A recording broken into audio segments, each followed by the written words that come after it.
And we are recording episode 701. You missed the big 700 by one guest. I'm sorry. And That's all right. yeah, it's what it is. Nothing I can do about it. For everybody listening in the future today, it's Wednesday, February 9th, 2022 at 2:08 p.m. Eastern time. Dr. Pam Popper has been on here once before, and I actually can say the when I get like a certain kind of feedback from more than one person, like if it's a couple people in the same group and they say the same thing, you can never really take that at face value because you don't know who's just saying it because someone else said it. But in the comments on the phone with my mom, and then someone who just watches the show that's friends with me, and I text them, 3 different people said that the episode made them hopeful. So take from that what you will. So I thought that was cool. But before we dive into another podcast that spirals into World War II analogies, Dr. Popper, please introduce yourself. Yeah, well, I'm Pam Popper. I'm one of the co-founders of Make Americans Free Again. We're the people with chapters in all 50 states now and growing fast right now, faster than we did in the beginning, which is interesting. As things loosen up, we're growing faster. And I think we can talk about why that is. And filing lawsuits every opportunity we get to go after the bad guys, to either stop being bad guys or to make them, punish them for what they did. My background is healthcare. I started a healthcare company 27 years ago called Wellness Form Health, and our special angle, if you will, is informed medical decision making. So we've been helping people look at healthcare evidence, healthcare related evidence for years and sort through it with using some rules, because what we're seeing out there is no rules apply to anything. And so we've always had a very disciplined approach to it.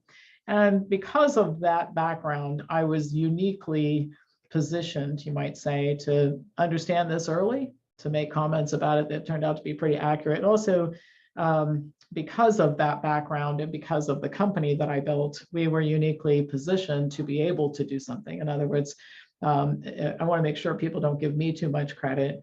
If I'd been a practitioner alone in an office with a secretary or something like that, I could never have done this, but I've got a big building full of people who are all in, want to do the right thing. And I have a lot of help. So I knew what was going on and we could do something about it. And so that's how we got thrust into this whole thing.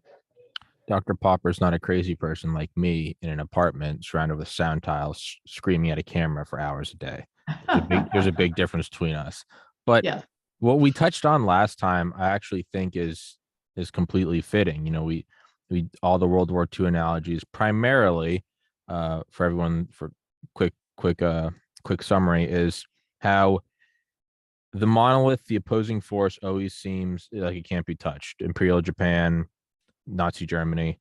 And furthermore, they're never going to broadcast that they are being weaker, that they get weaker. It's not something like physique, where maybe you're getting ready, maybe you're like a Mike Tyson guy and you're getting ready for a fight and you're seeing pictures of the other guy and there are bags under his eyes and he's slouching over and he's maybe not as defined. He's getting a little layer of flab. You don't see that. All you see is just like a picturesque kind of, rocky figure. They're never going to broadcast that. So that's one aspect, is they're never going to, even after 2 atomic bombs, it still took a couple days for Hirohito to say, all right, yeah, we're done. Nazi Germany Hitler issued the Nero proclamation or Nero decree, I think like 2 days before his death. I could be completely wrong on that, but it was just burn everything, destroy everything. They were bringing 8th graders out in front of the Reichstag building where the Fuhrer bunker was and giving them Pervitin, which was crystal meth, and saying, fight the Soviets. And then when it collapses, it seems like it happened. It seems like it's a knockout punch. But the reality is it was the 1,000th cut that got them. And so that's kind of one aspect of it. The other aspect we talked about was how, as you, I think, said just now, accelerating, kind of like a seesaw. It starts to accelerate when it goes. The avalanche doesn't slow down. It builds up and gets faster and faster. I mean, just think of terminal velocity. And then you start to see the fissures between the high command of the bad guys, where all of a sudden they're maybe looking for plea deals on the other side, like a Werner von Braun or Shiro Ishii, like, ooh, maybe if I sell out my guys, I can. And what Sun Tzu, right? Provide a golden bridge for your enemy to retreat across. So you take that. You don't go, no, you're all going to Nuremberg. You're like, sure, yeah, give up 99 Nazis. We'll take one. Mhm. Now, just looking at the news, and again, for everyone listening, Wednesday, February 9th, 2022, is this just my own blind optimism? Or does it not seem like that's exactly like what's happening? They're coming out now and be like, listen, you know, who's that physician on CNN? Ren Chen. Lorena Wen Yeah, or Wen or something like that. Yeah. yeah, the one saying that unvaccinated people shouldn't be able to leave their houses, and then in December said cloth masks are a little more than decoration. And I think yesterday or this morning tweeted like there were two groups of people, like anti-mandates, anti-lockdowns, and pro-mandates, pro-lockdowns. Now there's a third. The third realized that the mandates were good early on, but maybe now the situation has changed. To me, that sounds like Werner von Braun being like, there are allies and there are the Germans, and now there are people who maybe want to live in America, and it's like you're just scuttling away. And I know I'm rambling and I'm beating you with words right now. What are your thoughts on that? Well, I think a lot of interesting things are going on. I mentioned before that we're picking up people. And I think what's happening is, and I said this from the beginning, you have the sheep and you have the awake people when this started, and it was like 30-30. And that's why you had like a standoff. They're screaming at us to comply and we're saying no, and they're complying and we're not. And we most of the people in our group were pretty defiant about it. Okay. Yeah. Then you got this 40% in the middle. It's a bystander population. What's happening is those people were never going to be recruitable by the sheep. They could only be recruited because if they believed all that stuff, they would have bought into it. They didn't. So we're picking up that middle population. But another thing has happened that I think is interesting, and I'm watching this on the news, actually, the mainstream news. I'm trying not to watch too much of it. It makes your head hurt. But I thought that it was incredibly telling that Barry Weiss on the Bill Maher show said that, hey, we did everything we're supposed to do. I used Clorox on my Pringles cans. And I mean, she must have been a lunatic. Yeah. But she got a standing ovation for that. And Bill Maher since then has been talking about this in many of the same terminology that we use, right? So that's one thing that I think, and then you mentioned this terrible human being on CNN. Speaking of which, what happened at CNN is really interesting. So Jeff Zucker apparently left, he says, because he was having an affair with somebody who worked there. I don't think that's it at all. No. I think that what happened is their ratings are below floor level. I mean, they can't go on like this and be viable. Who they brought in is Robert Malone, a billionaire who contributed to Trump's campaign, who said we're going to bring CNN back to being a news station that stands for something. And before that, they had hired away 3 people from Fox, Jonah Goldberg, Chris Wallace, and Steve Hayes, who were more on the libertarian side rather than conservative. But it was clear that those people weren't going to CNN to sing the praises of the Biden administration. All right. So you've got one media outlet that's completely turning itself upside down, saying our survival depends on turning on our masters. The New York Times subpoenaed a Freedom of Information Act for Hunter Biden's emails. They're dying on the vine, and they're going to have to start covering the sensational stories. And the sensational stories are going to be the fraud, the outright. I mean, I don't even know what you call what happened with Hunter Biden, but yeah, corruption. That's what you call it. So that's happening. You see the changing of the message. You see the Democrats in major cities and states starting to change. We really do have to determine who is in the hospital with COVID versus because of COVID and all that kind of stuff. And we're going to take the masks off of kids. They're trying to get ahead of this because they understand that this is an election year. A lot of states have changed their laws, so they're not going to be able to steal the elections like they did before. And so they're going to have to do something to get back in America's good graces. Now, I am putting the warning sign out to everybody, warning signal. I think that the stupidest thing we could do is breathe a sigh of relief. Thank God things are getting better. They have more tricks to play, and they will definitely try more things. So we're going to have to continue to stay diligent, and we've got to think of the future, inoculating ourselves against this happening again. But all in all, I would say that your analysis is right. They're losing, we're winning. And we have some more surprises for them coming soon. So when I can talk about them, because one of them is cataclysmic, something Oh we're getting God. ready to do. Oh God. And they'll shoot me and kidnap me and put me in my basement if I tell you, All right. All right. anything. But I'll come back and tell you. So what's happened is as they're getting weaker, organizations like us are getting stronger. And so I wouldn't have tackled this thing that we're getting ready to do a year ago. I wouldn't have thought that we could fund it. Number one, we can now.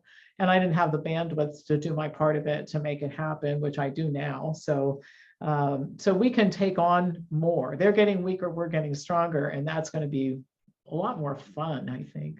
Oh yeah. No, but I'm with you to sort of go back to what I think is probably the most important thing you said. Do not give up. I've always hated when you'd see a team winning in like the Super Bowl or something, and people would be like, all right, well now they're just running up the score. No, you're at the altar. It's the end of the season. Slaughter them. It does not if you don't like the fact that I'm running up the score, how about grow a pair and stop me from running up the score? And to me, Right. that's my logic is destroy. Let's lay off of them. There, no. What was Eisenhower saying to the end? Unconditional surrender. Well, you will keep doing it. Truman didn't even authorize the second. He just said drop them until they're finished.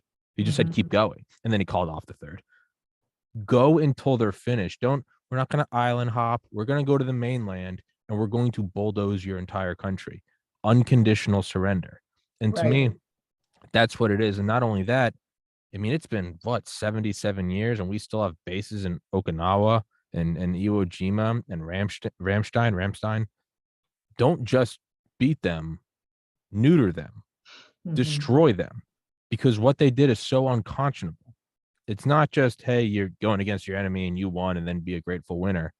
And when you look at a Pearl Harbor or an Auschwitz, or you look at people being gaslit into taking something they don't want to take and they're forced to take because they have to keep providing for their family, and then they're paralyzed or have a heart attack or their kids have heart attacks, and then you're made to feel like a plague rat because you won't do it, and you're censored and you're yelled at all the while Pfizer's laughing to the bank. You don't just finish the game, you then rip apart their team from the top down and demolish their stadium. That's my Mhm. logic on this. And I think a lot of people, and I get it, it's tempting. You're tired. You don't want to sprint the last mile of the marathon. It will come back. It will 100% come back. World War One ended, quote unquote. It ended. And we all went home and we said, hey, Germany, you guys can't make any more weapons. We went to this great book called Arms of Krupp, and they said, hey, you guys can't make any more weapons. So they started making like spoons and wagons. All the while, all throughout, they had these secret facilities where they were still researching artillery barrels, new rifling so they could shoot farther. And as soon as Hitler came into power and was like German might, that machine, it was turnkey, turned right back on, and the machine came to life.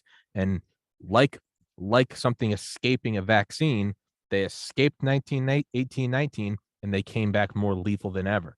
You have to Mhm. wipe it out with Clorox and a flamethrower. And this is kind of deviating from like my normal message of where I'm just like, guys, let's just do the right thing and love everyone. But what's going on, what has been going on has been so disgusting and so absurd that it has to be you have to push them to the edge and then push them off the cliff and then build a fence on the cliff. This is the only way forward. And I think a lot of people are very, again, I get it, cheering, the mandates are over. Hey, they're backpedaling. Look, we got them on the run. People are like, look at Trudeau, he's worried. Good, great. I gained like 70 pounds after my brother died. 8 years later, I've lost about 50 of it. I lost about 35 of it, and then I paused for a couple of years because I got comfortable. I've started in the last 3 months, I've lost about another 20. And every weekend, I'm like, I'm losing weight left and right. I can go get some Taco Bell. And I just cut myself off at the knees. And I'm like, you can have like one Chick-fil-A sandwich as a cheat meal, and then it's back to chicken and broccoli, fat ass. Like, I'm not going back. Cut it down to the end. Am I getting what I feel across correctly? And I hope that's what other people are feeling. Like, put the nails in, screw the, you know, bury the coffin, and then put the metal grate over it. Yeah, And absolutely. That yeah, you're right on track. And we have to make these people pay for what they did. yes, And we also have to reorganize a lot of things. Like what's happened, I think what's going on with the FDA right now just shows, and it's a terrible thing, but it's a good thing because it shows how much that agency needs to be wiped out and restructured.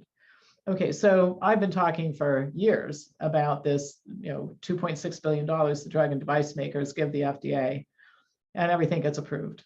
Okay, but they go through the charade of having an expert panel and some arguing back and forth, and they don't get the raw data. They get what the drug companies want to show them, but they act like they're paying attention. And then last summer, they approved that Alzheimer's drug that has no benefit, zero benefit. And the panel voted 100% of them not to approve it. $56,000 a year it costs. And the FDA just said, no, we're going to approve it anyway. So some panel members quit. They said, why bother? I mean, we're just decorative, right? So why yeah, bother?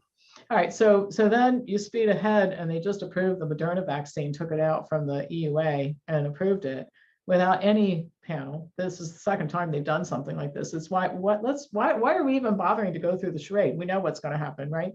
And so at this point in time, and then of course they wanted 80 years or something to release the Pfizer data. What would a regulatory agency, why would it want to withhold that information from the public? Because they helped Pfizer cover up all the expected illusion. side effects and all that kind of stuff of the vaccine. So I think at this point in time, the FDA has shown its true colors to the place where I don't think many people who think believe that you can just leave it alone and say, well, now that this is over, this is over. And we've got to do something about these career bureaucrats like Fauci. And by the way, one other thing, I don't know if you saw this, but they're starting to throw him under the bus. At a press conference, White House press briefing, somebody said, did you see that study from Johns Hopkins that says that the lockdowns were harmful and didn't do anything and all that kind of stuff?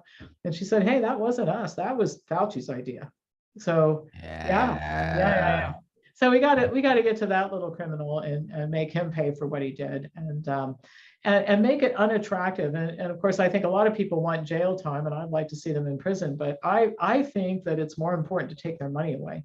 In other words, we have a huge number of people who went to prison rich and came out to their billion-dollar fortunes or multi-billion-dollar fortunes. That's ridiculous, I think having them outside and poor is much superior to jail and keep their wealth.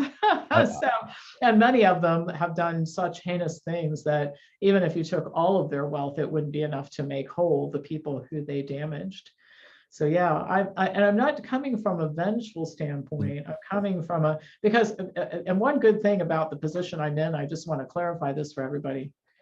I own essential businesses.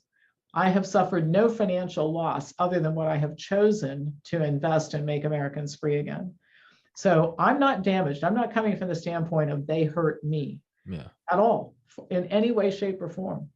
I am standing up for all the other people who they hurt because I can, and because I have a loud mouth, and because I'm not afraid, and because I have a platform, and because I have the wherewithal, like I said before, to do something about it. But I don't have a chip on my shoulder because they did anything to me at all. Well, I think that is perhaps now the second most important point you've made is you cannot come at it from a vengeful place, because if you defeat the enemy and then you march through the country, burn the villages, kill the fighting age men, and rape all the women, the hell are you? Right. Now you're just the top demon. I mean, Dresden was horrific. The fire bombings of Tokyo were terrible. But ultimately, we had the power to, we could have just kept making nukes. We could have just wiped them. Ultimately, what you do is you go in and with a surgical tool, you remove the armaments industries. Mm-hmm. Japan and Germany are fine. You don't go in, and because I get it, you have to be the very thing you and I are getting riled, perhaps myself getting riled up about. The very thing that you and I are defending is the pushing back against people that harmed innocents. Mm-hmm. So you cannot go and turn and harm innocents. So the idea of like, we're gonna get them back and we're gonna screw them. No, it's not. I wasn't harmed by it. I started. honestly, my podcast started kind of taking off or like I started early 2020. My world really hasn't changed. I've kind of just been in a corner in a room yelling at a camera for 2 years. Like not much has changed. Like I could be in a nuclear bunker for all I know. But so it's not from that. And I don't know anyone that's, the vast majority of my family and friends, all the vaccine, they're all fine. There's nothing coming from that. Sure, I got censored, but whatever. It's to make sure this doesn't happen again because next time we might not be so lucky. Mhm. I'm 31. What if I have kids? What if my kids have kids? You want to make sure it doesn't happen again because innocent people were harmed. I mean, how many not just how many young guys just died from myocarditis, just got out. No more. There's one thing to be injured and not be able to play the sport. How about how many people are just dead? Just Mhm. dead and silenced and gaslit into shutting up about not responding. And to me, that's what it is you have to go in and prevent this from happening again. But also, I do kind of think that there is, and now here's the eye rolling optimist in me. I do think that there is something good that can come out of all of this, and not just well, yeah, when any bad thing happens, obviously the good comes by the absence of the bad. No, I mean there could actually be a benefit itself that came from this that we couldn't have gotten otherwise. You A lot might of you a might lot of benefits. yeah, I think you might have to see the institutions for what they are. Just what does it matter? They don't need our Hitler doesn't need our approval and the chancellor. He's just going to invade Poland. He doesn't need our stamp. He has his own army. When you see the FDA doing this, I mean, we all know the playbook now. Pfizer has decided that it's a tough one, but we're gonna ask the FDA for an EUA on the shots between 5 and 11. Oh my God, they got it. Pfizer, we really don't want to, but we think it's time they all get boosters. Pfizer, 6 months to. We know what it is, and we know it's BS. You maybe have to see the rot. You have to everything. The tide has to go low, and you see all the shipwrecks and all the trash. That's the only way you're ever gonna go. We maybe need to clean all that up because otherwise, if it's just a little bit, I mean, the opioid epidemic still ongoing, but Oxycontin Sackler family, yeah, $2.3 billion fine, yeah, and then it's whatever. Who's in the Super Bowl? You don't pay attention. You maybe need to see the collusion between big tech, the White House asking to censor Joe Rogan, the FDA and the CDC just working in tandem, just all of them, all the heads. You can slap FDA or Pfizer on them. Doesn't matter anymore. You just switching names. It's like Mr. Potato Head. You maybe need to see all that for there to be any public catalyst for change. Would you agree on that? Yeah, I think so, and I think another area in addition to the drug companies and the regulatory agencies, which is horrible. I mean, there are no regulatory agencies. We just have business partners at this point in time. And then tangential to that, you have these people like Gates, who is not medically trained and has nothing to bring to the table except his opinion about something. And the only reason anybody listens to him is because he's a multi-billionaire. But the other thing that's happening is the schools, the exposure that the schools are getting. I am filming a video today for Friday, and I can't even believe this happened. This couple was called to school because their 12-year-old tried to commit suicide. When they got there, the people told them, the school officials told them that the child had tried the day before as well. And what had happened was this little girl had said to a friend, she likes playing video games. And the friend said, well, that's the thing that boys do. And so she wanted to be big and strong like a boy and ended up telling this girl, and it got to the attention of some guidance counselor who called her in, and she had all kind of posters on her wall about transgenderism, and the little girl found that kind of fascinating. She's 12. And so this guidance counselor decided this little girl wanted to be transgender, and had secret meetings with her for months without the parents knowing about it, and said that she wouldn't tell the parents, but she told other kids in the school about it. And the kids started bullying her because the guidance counselor had helped her get a gender neutral name. And all, I mean, it's just the most horrendous thing you've ever seen. And by the time the parents got there, a police officer was there who worked for the school, who said that the child had been taken to a behavioral center, And it was the school doing this. The parents have completely lost control of their child. They're suing the school system, obviously, right? And an attorney, this was an article in Epic Times, an attorney who is representing this family said, this is the most chilling thing about it. This is going on all over the United States. This law firm is so busy they can't represent all the people who need help. That's how much this is going on, where kids are being chosen to be transgender and the school gets involved in all this brainwashing and everything. And the parents don't know. They're claiming there's no notification requirement to the parents. And so, you know, first of all, it was the masks, and then it was the critical race theory. And now we're on to the transgender LGBTQ thing, where we're going to take 12-year-old little girls and turn them into boys. And the parents said that, and the reason why they told the little girl they were going to keep it secret was because her Catholic parents would never go for this. So we got to keep it between us. So, I mean, it is so horrendous, I can't begin to tell you. And the reason I'm bringing this up is I started saying in 2020, you got to get your children the hell out of these schools, all right? The social distancing, the incessant hand washing, thinking that you're going to kill grandma, wearing masks and quarantines scares kids, and they're losing IQ, and they're becoming incredibly unhealthy, and they're terrified, and teenagers are bedwetting, and they're afraid to leave the house. And I mean, child psychologists are speaking out about this, saying they've never seen anything like the kids in the condition that they're in who are going to them. Okay, so then we have another school year coming up in 2021, and I said, get your kids the hell out of these schools because they got $122 billion to continue this stuff. And about that time, the critical race theory started coming out. The parents are screaming and hollering and finding out that Marxist teachers are teaching communism in class and all that kind of stuff. And now here we have this, right? And so my point in going through all that is, at what point in time, you're a parent, do you watch all this and say, you know what, that Pam Popper can be a radical person, but I'm starting to think maybe school isn't a very safe place to send a 9-year-old, okay? Yeah. Because the problem, I've been speaking out about this for a long time, the school considers your child their property once you deliver them there. That's why you've had these cases where they've vaccinated kids without their parents' permission. There's a lawsuit about that in California.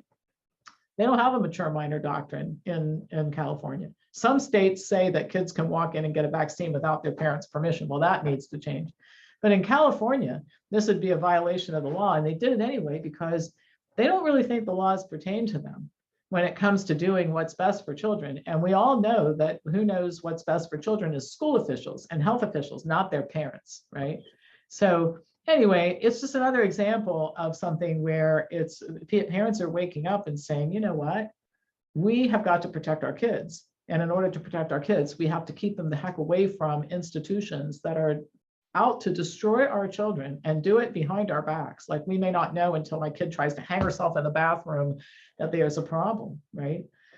So, so anyway, that's it. The withdrawal from school is the biggest it's ever been. The homeschool movement grew more in the last 2 years than it's ever grown in any 2-year period since it became a movement.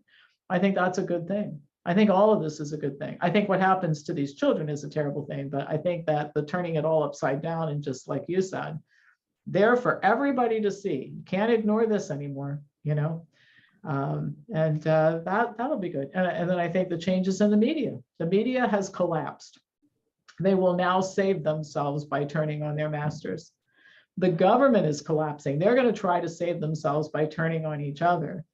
And I sit back here and I say to myself, if I'm just really patient and I raise money and I'm really strategic about what I do, and I strike at the right times and the right places, we will accelerate them turning on each other. Yes.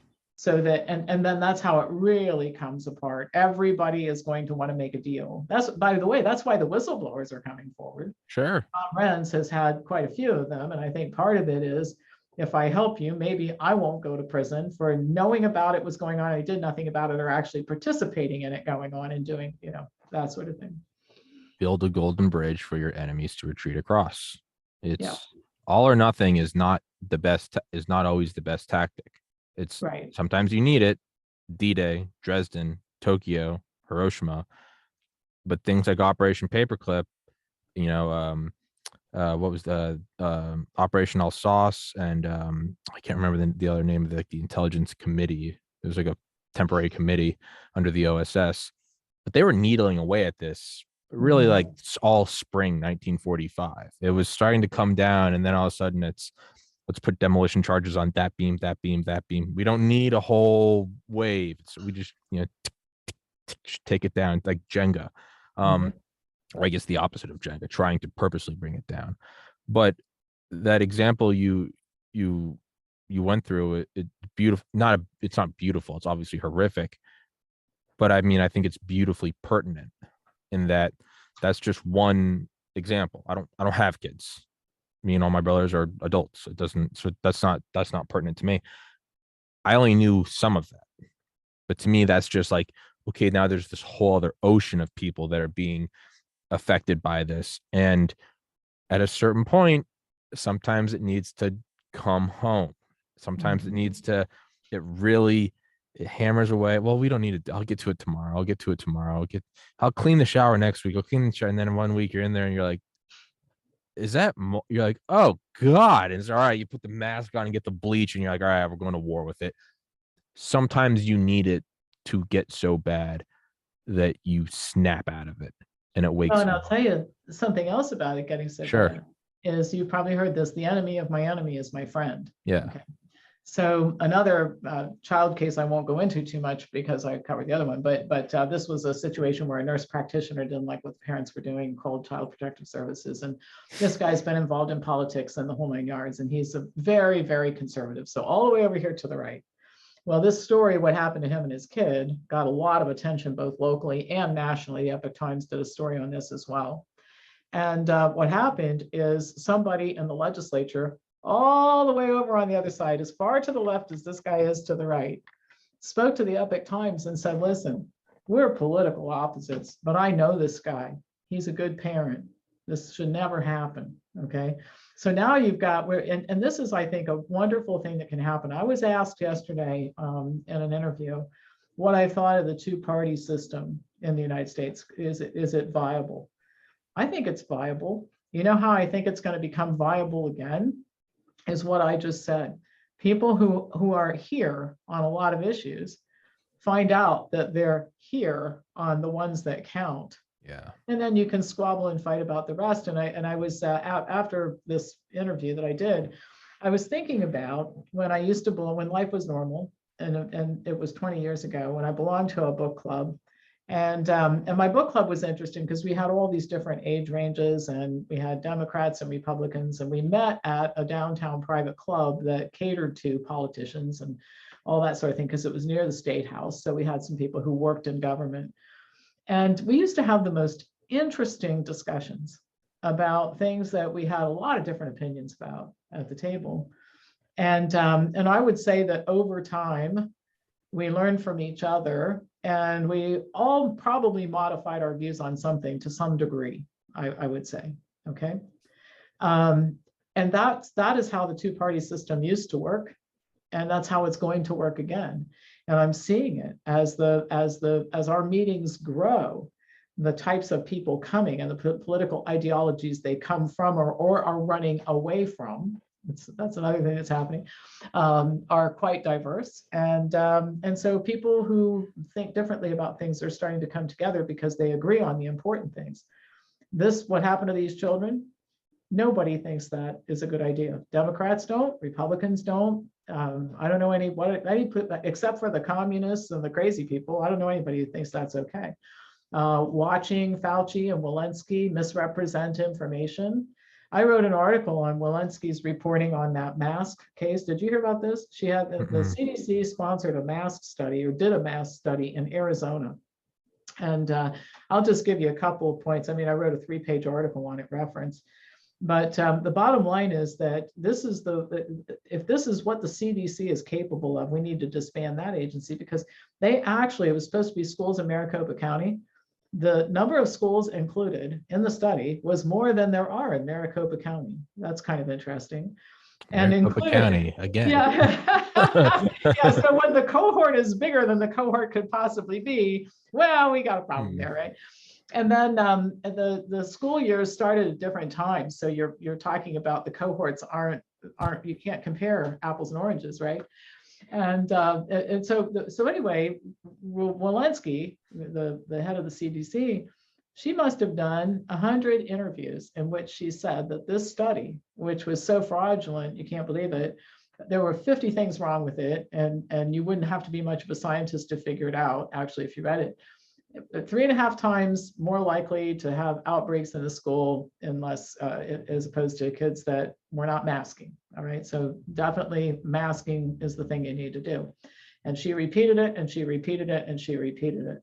And I wrote, listen, there's 3 or 4 things that could be happening here. One is that she didn't read the study and they gave her talking points, which she repeated on air all day long. That's really bad. Okay. Another one is that she does not know how to read the medical literature, and she could not have arrived at the conclusions that this lowly naturopath in Ohio could figure out. That is really bad. Or she read the study, she knew it was fraudulent, and decided to cite it anyway, thinking that nobody would ever read it. That's really bad. I mean, there's no conclusion that comes from this other than this is terrible. This is a person who is not qualified. She's either not qualified to hold this position or she's a criminal and shouldn't hold this position. And I wasn't the only person talking about it. Other people spoke out about it too. And she's never been called to task for it. And so as these institutions start to fall apart, and it is becoming less politically incorrect to criticize them now. They can massage the language like that Dr. Nguyen does all day long, but I think thinking people know what's going on, you're in trouble. You guys are trying to change your messaging. You're trying to get to the place where there will be less consequences for what you did by making nice with us right now, and that's just not going to work. So anyhow, it's an interesting time to be alive and to watch all this stuff happening. I'll tell you that. Yeah, there is, there is, I feel like, as someone who has like no education from like West Point or something, but I feel like there probably is like a balance though, right? Because the ego in all of us, right? I want to go, I sometimes I find myself going like, I got banned for interviewing McCullough and Malone months before, Rogan started to get, and then I'm like, one, well, he's Rogan and you're not. But 2, it's like, hey, what's the bigger thing here? Does Tommy's podcast, does Tommy want to be known? Yes. Which one's more important, this or, hey, the doctors are getting out there on bigger podcasts and it's getting attention? And I have to pull myself and go, reel in a little bit, buddy. This isn't you. Get them out there. And I know you want to grow your podcast and turn it into a viable business, but at the same time, get it out there. And there is a bit, how much of us want to go, hey, maybe the mandates weren't right. You want to jump at it and go, yeah, I told you so. You were, and the ego comes out and it wants to jump on it. It wants to go for the neck. But, and there is importance there. You want to make sure this never happens again. But at the same time, you also don't want to lose that person who's clearly maybe not like a Fauci, but someone who's just maybe a friend who's now kind of changing their mind. And I know you want to jump down their throats and be like, I told you, you've been talking shit and texting me and saying I'm crazy for 2 years. You kind of have to, there's a little kind of spiritualism to it. You got to put that aside and go, big picture.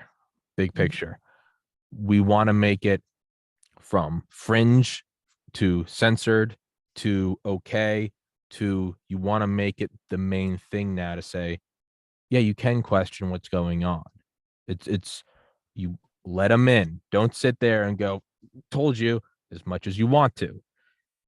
There is like a balance that you have to go, hey man, maybe in a couple of years you can say it over a beer, like, fucking told you so. But Well, right now, that'll all come out. The early adopters of this theory that you and I talk about all the time, that will eventually come out. it will. And it's going to come out this month. They're going to be the beginning of it. Oh God. I'll tell you why. Oh all right. God. So So here's again watching all this stuff that's going on. So last week Facebook lost what, a couple hundred billion in value. 26 billion, I thought. Yeah, it's huge. Zuckerberg lost a lot. I mean, he's still a rich guy, but he's not in the top 10 in the world. He lost that stature. We did it. And and it's the first time their audience is going down. Right. So they're now, the social media is starting to go through the same thing that the networks are. They're starting to lose people. All right, so here's a prediction. So on the 21st of February, Truth Social goes live. And I was in a meeting yesterday talking about this because we have to talk about, I mean, I'm still running a business here, and then Make Americans Free Again has become a business to a certain extent. So we're talking about what are we going to do and how are we going to do it. And one of the things that we've had to do, and you've had to do it too, is when we started getting censored, then we have to post here, there, and everywhere. And one of the things that we've looked at is all of these different places have unique audiences. So you have to keep doing it. There's no consolidated place like it used to be. If you were on YouTube, Facebook, and Twitter, you kind of, that was the universe, right? Well, I think what's going to happen is there's going to be this huge migration over to Truth Social, because people need to connect with each other again. And Trump has a lot of money to invest in this kind of stuff. And he hired Devin Nunes. There's a great interview on Epic TV to watch. Devin Nunes talking about they made a deal with Rumble, and Rumble offered Rogan $100 million. Saw that. To go over. Yeah, that's Trump's people, right? Offering that money. Okay, so people are going to go over to Truth Social, all right? So we're going to find, as everybody starts to congregate there, because this is going to be the safe space. And they have said, and Trump is saying, and Devin Nunes is saying, we cannot have a healthy country until we restore media integrity. So there is, I mean, these people are collapsing and they'll try to save themselves, but they're going over here and starting anew with integrity. And they said, we're not going to censor anybody, and we're not going to monetize your account and all that kind of stuff. Well, the other interesting thing, and we'll see if I'm right about this, is this was set up as a media acquisition company, not just Truth Social. Right? So, DWAC, DWAC. I don't remember what the acronym is. I think that's the ticker. But I think what he's going to do is what I would do if I had all that money and was raising all this money. I'd let Facebook and Twitter and all this go down a little bit more, and then I would buy them up. And they'll have to, because these are public companies. And so if they offer, they cannot turn down the offer. I mean, that's one of the things corporate raiders back. Fiduciary responsibility, yeah. Yeah, so they absolutely will have to take it. So he'll sweep them all up, and then we'll have an honest media again. So I'm looking forward to that, because we have managed to grow our audience by doing this post over here, post over there. Somebody says, by the way, are you on this? Oh no, we'll hurry up and do this.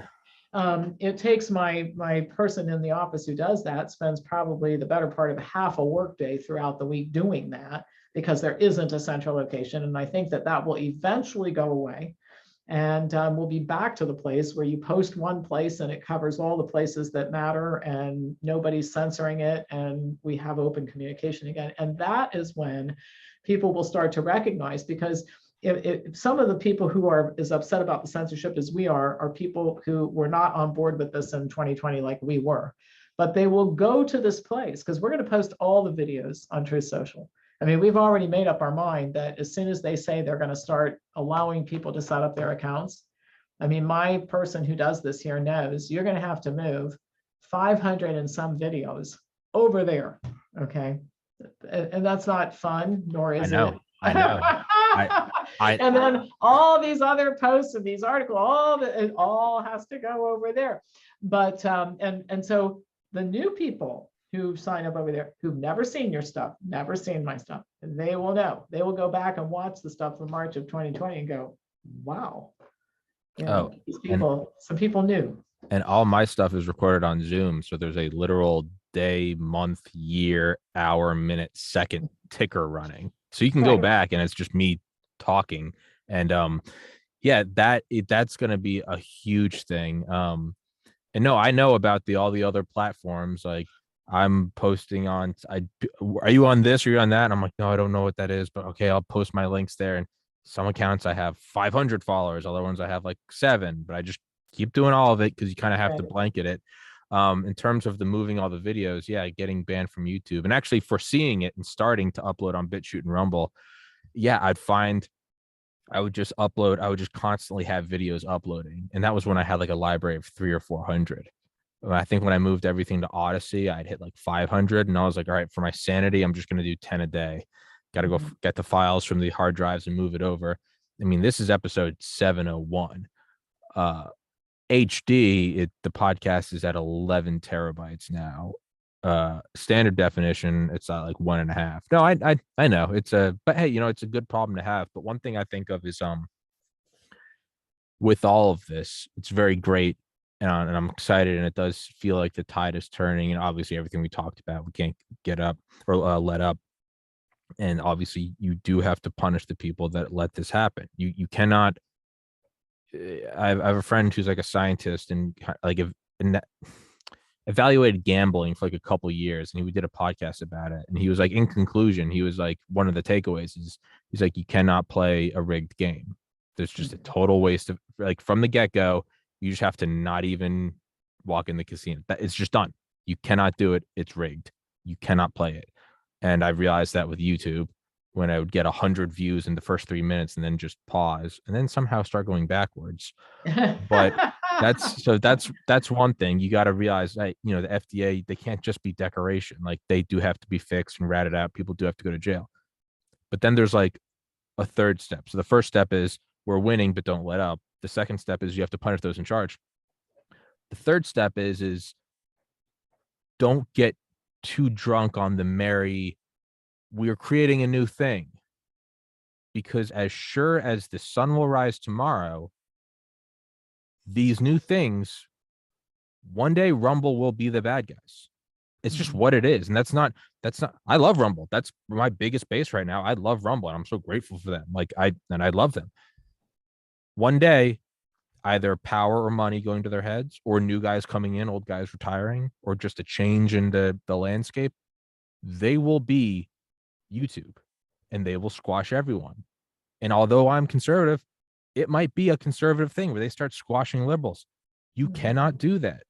And so I don't know how you do. I don't know what you do with that information.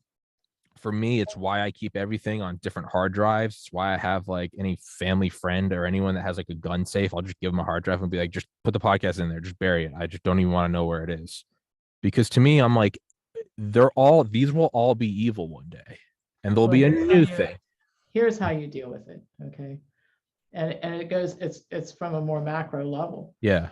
We're having these meetings between 2 and 100 people every week, growing. We start a new meeting every couple hours around here. All right, someplace.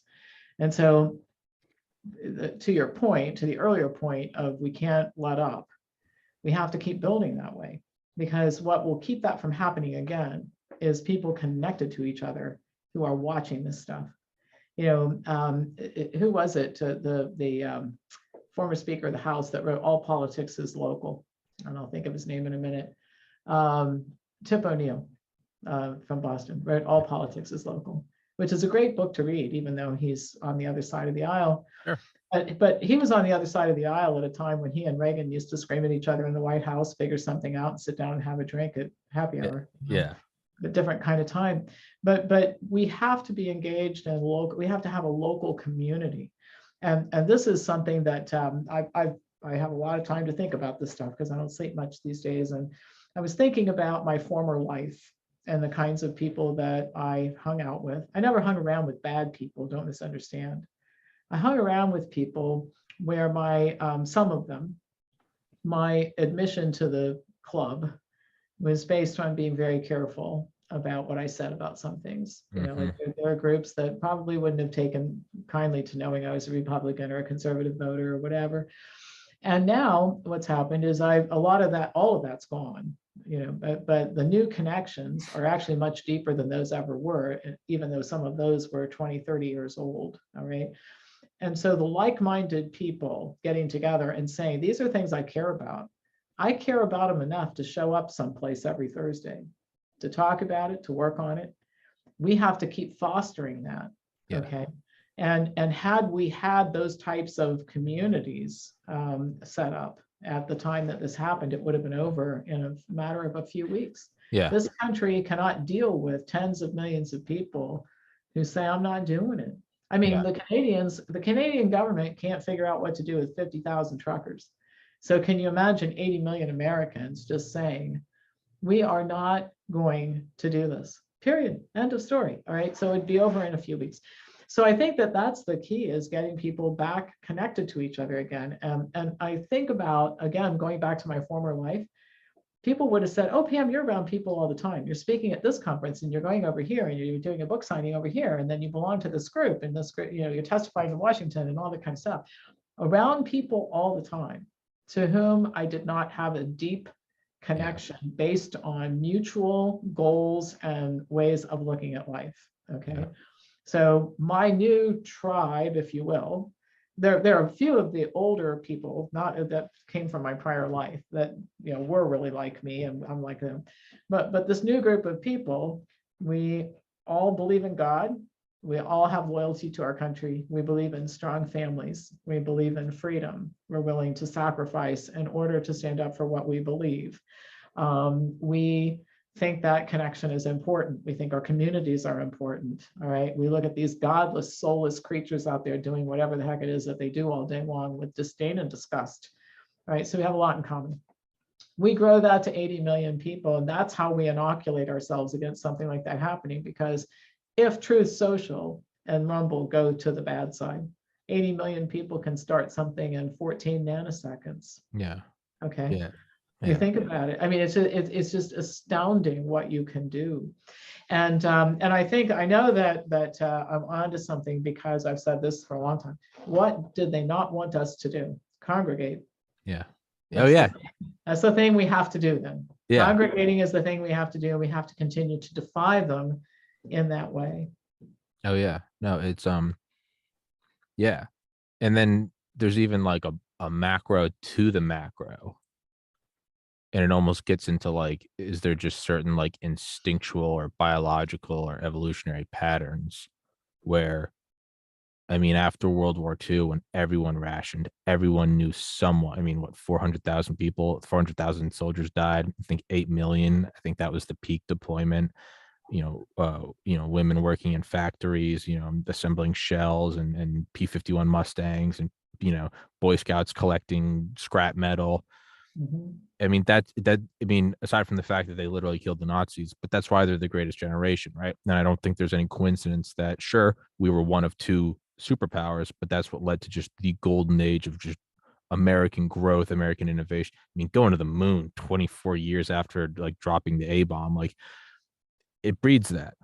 Mm-hmm. But it might even be just like Rumble and Truth Social will I don't say maybe will. I just think it's the nature of things.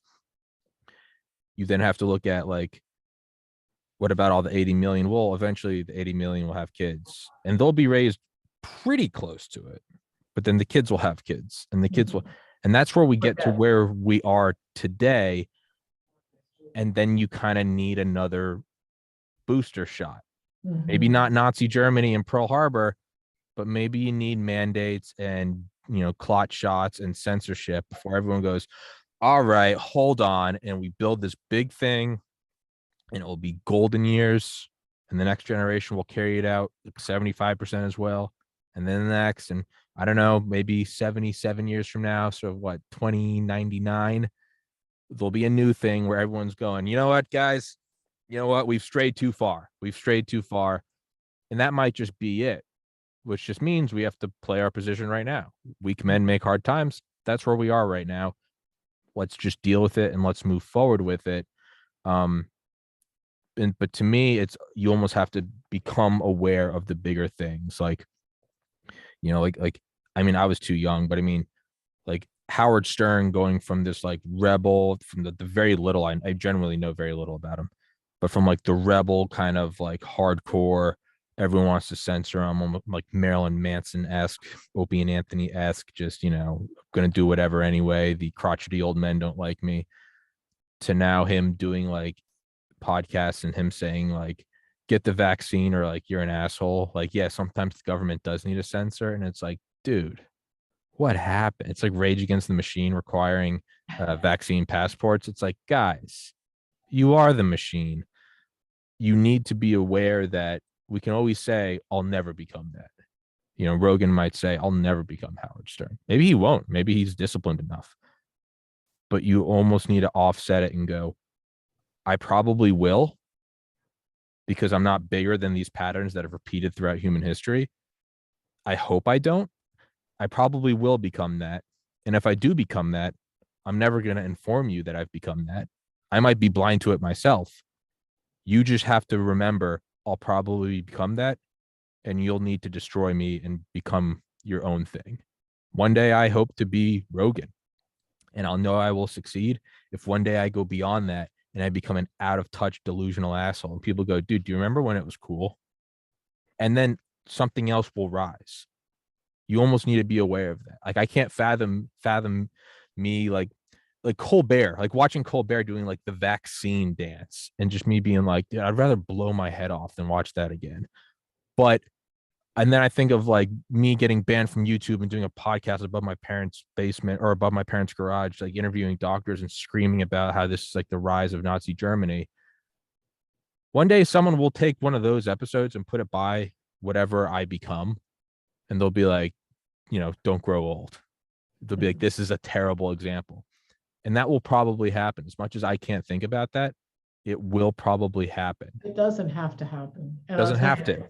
no, it doesn't have to, and it hasn't happened with everybody. Sure. No, sure. One of my colleagues who didn't go to the dark side is almost 90 years old and still has scientific objectivity, which I appreciate greatly, because so many of our colleagues, we were talking about it over the weekend, actually, we were on the phone talking about how sad it is to watch our colleagues essentially destroy what they built by becoming by exposing them to being totally discredited, which is what's going to happen to them, you know.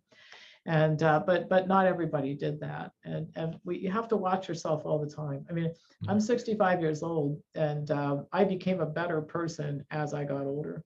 Yeah. And I think that what I would say about age and money is they make you more of what you are. Right. So if you're a good person, you'll become a better person. If you're a generous person, you'll be more generous. If you have a dark side, it will come out in great splendor. And so I think what we're seeing with these terrible people in charge is that if you go back and look at their backgrounds, like Kamala Harris and Joe Biden, there's never a time you can point to that they were good people. Okay. Joe Biden misrepresented his college record while he was in college. Okay. Yeah. It's not like he had this great period of time where he was okay, and then he went to the dark side. Kamala Harris started sleeping her way to the top when she graduated from college. She was having an affair with that guy who was the mayor of San Francisco, who was sort of like the Democratic kingpin out there. And from all accounts, she was really smart. She didn't need to do that. It's a shame that it happened, but the bottom line is that you go back and look at all these people who are doing these terrible things.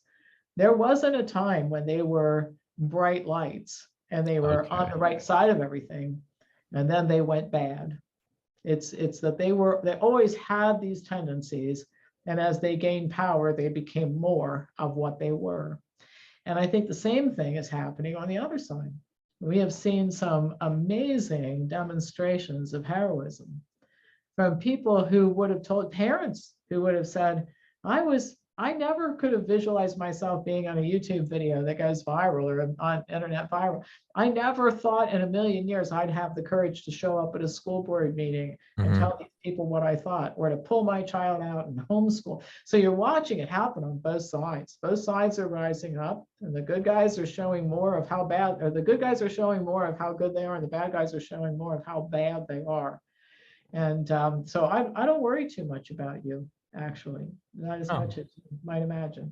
Well, having been at my life's a lot longer than yours at this point in time, and that's the wonderful thing about growing older. People say, don't you wish you were 40? Only if this brain could be in the 40-year-old body, because I don't want to go back to any level of stupidity that I had at an earlier time, right? So I think the good guys will stay the good guys. I think that when things are operating right in our country, there are checks and balances. And what happened is the checks and balances went away. And the reason they went away is because we just got really complacent in our country. We stopped paying attention. And we were due for a wake-up call, and we're darn lucky that these people pulled the trigger earlier than they thought they were gonna, because all the planning documents indicated this was supposed to happen a few years from now. And they didn't really have much strategy for dealing with things going wrong. So we lucked out this time.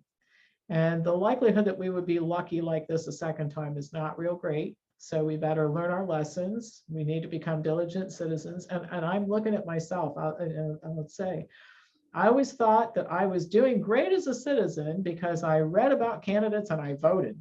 Oh yeah, I watch the news. Right. Yeah. So but that is a tiny piece of being a citizen. You know what? Right now, I am a fully engaged citizen. Yeah. Right? And I'm very interested in what goes on at the local level and in my school system, even though I don't have kids in school. I'm interested in what I don't want to run for office, but I have a great deal of interest in being engaged in local politics. I think the next level is no, I used to think I was engaged too. I was like, I watched the news on this candidate versus now I'm emailing candidates and I'm like, hey, would you like to do an interview with Dr. McCullough or George Fareed? What can I do to help your platform? I know that you got to be able to back up your points with vaccines. Do you want some FaceTime with whoever? Stuff I never thought I would do in a million years. I think the next step is people like you will run for office. And whenever I bring this up to people, they go, nah, that's where I draw the line. I'm not a slime ball. For a long time, yeah, if you wanted to run for office, you probably were a slime ball. But now it's kind of the next level of like, no one wants to be a politician. And it's kind of cool to it's cool to say, dude, no, I don't want to do that. But now that's why I think you're seeing so many military guys, Joe Kent in Washington State, Mike Durant, the Black Hawk Down pilot in Alabama. Mike Durant's got like a wildly successful business. He doesn't need to step away from that, but he is, because they're starting to look at it like, I don't want to run for office. I don't want, I don't want to be the career politician, but they're like, dude, I mean, what did Trump always used to say? And I know I like Trump. A lot of people listening to this probably don't. That's fine. It's just an example. But he always used to say, if you looked at videos from like the 80s and 90s, say, I don't want to do politics. He'd be like, I have a great life. I'll only ever do it if it feels like no one else is stepping up to the plate. Mm-hmm. And like, I don't want to do politics. I have my beliefs, but I'd much rather play video games and talk about UFOs. The reason why I am in overdrive doing 3 episodes a day talking to doctors is because something's going on and I have to act. And when it goes away and we do win, yeah, I'm going to take the foot off the pedal of COVID and politics. I'm still going to stay involved. I've learned a lesson. Like, I don't want to do this all the time. A lot of people that don't want to run absolutely need to run. And there are a lot of guys and women going, it's not me. You gotta do the thing. It's disgusting. It's gross, but you can just go do 2 years. I think that's what's going to happen. Get rid of the career politician. And in my case, I really don't want to run for office for a variety of reasons, but where I think I can be helpful is in a different realm. I think that as this all unravels, there are going to be some people who will be called upon to donate an enormous amount of time to fixing some of these problems in healthcare. I have a lot of expertise in that area. I have huge libraries of information. I have a lot of stuff that could be very useful in figuring out what we're going to do with these agencies and what kind of healthcare policies we should have and how the government should be interfacing with the medical system and all that kind of stuff. We're clearly going to go the direction away from socialized medicine and all this stuff because as it turns out, this wasn't much fun, the socialized medicine version where they kill people in the hospital and all that. So I think that's where I can be the most helpful. And it is every bit as much, you give up every bit as much. I mean, it's very profitable to sit where I'm sitting right now and run my business. And so if I took 2 or 3 years and said I would be willing to go to Washington and work on these issues, it's a huge investment. And I think that's more what I'm suited to do. And then other people should run for office because they're younger and their experience is relevant, and what they bring to the table is the energy to deal with that. Yeah. I don't know that I could sit in Congress and keep my mouth shut. I watch some of what those people do. It just blows your mind. I mean, I think you almost got to add on Mike Collins, a second-generation trucker who's running for Congress out of Georgia. And he kind of said it best. I was like, what are you gonna do? You know, are you gonna get all sucked into it? And he goes like, he's like, well, I'm gonna go in there and do so much stuff that I know for a fact I won't be elected. So I'm just looking at it, stay 2 years, burn it down, and get as much as I can do. And I was like, that's kind of a tactic you never really think about, because it's always, well, you got to get reelected. You're gonna have to play the party line. You're gonna want to do this and that. It's like, what if you just go in and go, and I'm in, got 2 years. All right, let's do this shit. Like, all Right. right, all Well, right. that's all of our early politicians That's were all they reluctant. did. They were reluctant servants. I mean, Lincoln wrote a whole lot about how he just couldn't wait to get out of the White House and go back to Illinois. And I think that's what we have to get back to, where public service is public service. You're going to sacrifice something to do this Yeah. instead of get rich off of it. And I think we will get back to that. And a lot of people, I think the good news is this new level of engagement. There will be a lot of people who will say, I'm willing to step up and get involved. And like, look at the education system. You know who's the most qualified to get involved in reforming education in this country? Parents. Yeah. This whole idea of the education system being run by experts who have no relationship with children or no accountability or whatever. So I think a lot of people who are just common citizens are going to be able to bring a lot to the table in terms of figuring some things out. And I'll look forward to that time. In the meantime, I'm just going to work on freeing the country Fair enough. and suing the bad guys and make them pay for what they did. Yeah. Play your position, what's directly in front of you. And I know we got to run in a minute because I have another meeting in a minute, but I was going to say what you said about them rolling the plan out a little earlier. You know, McCullough said the same thing. Malone said the same thing, and we got lucky. They had to play the hand too early. Was it all luck? Part of me thinks that, you know, the election was stolen from Trump. I mean, do you think he forced, maybe, I mean, maybe it's not that he's some grand chess master. Maybe it is luck. Part of me feels like he sort of pulled the curtains down. Maybe just his very presence in the White House and the way the left just foamed at the mouth.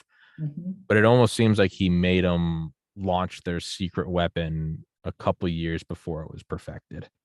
I don't know that he actually cognitively did that, but I think Me it neither. happened. And then I think what happened is they thought they made him go away, and they thought that they'd succeeded.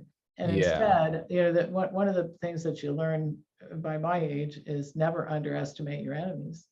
And Yeah. I think that they've underestimated him for a long, long time. And I think that, first of all, his popularity is still a big problem for them. Yeah. And I think that what he's doing with the media is an even bigger problem for them, even though it would eventually destroy itself anyway. It's already started destroying itself, the media has. But so, you know, things come out for the best usually. And so, and humanity and God always wins. Mm-hmm. Always. In the long term, right? Yeah. No, So yeah. they were forced to do it early. They weren't really ready. We'll capitalize on that, and I think we'll put this to bed once and for all, at least during our lifetime, and then hope that for maybe we don't, like what you said, maybe we don't have to face this for another 70 years until the third generation starts And then it forgetting happens again. what we all went through. Then they'll be reading books and people will be saying in 2099, how did that this happen? is just like COVID-19. Or look at the parallels. I just read this book by Pam Popper called COVID Operation, and God, that's exactly what they were dealing with, right? Yeah. Oh no, they'll look back, and not only that, but before that even happens, they'll be like, how did that happen? Yeah. How did they end up at that point? And right. They'll look back and they'll find videos of us going back and looking at Nazis and going, I see how it happened. Maybe there's a benefit to that. Maybe it starts repeating and they're going, hey, it can and will happen earlier in the game. Yeah, maybe that's the long-term evolution of humanity. But as soon as I get my next strike ready, I'll call you. We'll do another podcast. Right? As soon as we do it. I cannot wait. I'm so excited. I love having you on. You're a brilliant person to talk to. Dr. Pam Popper, thank you so much. I'll email you when it's up. Send me any links you want. I'll put them in the description. And this episode actually gave me hope. So thank you. I need that bright lining. I can't go full. Everything can't be an analogy with Dresden and Hiroshima and Auschwitz. Like sometimes it has to be silver linings. And well, this was a good silver linings discussion. We'll do it again. Beautiful. Absolutely. I can't wait. Thank you so much, Miss Pam Popper. God bless.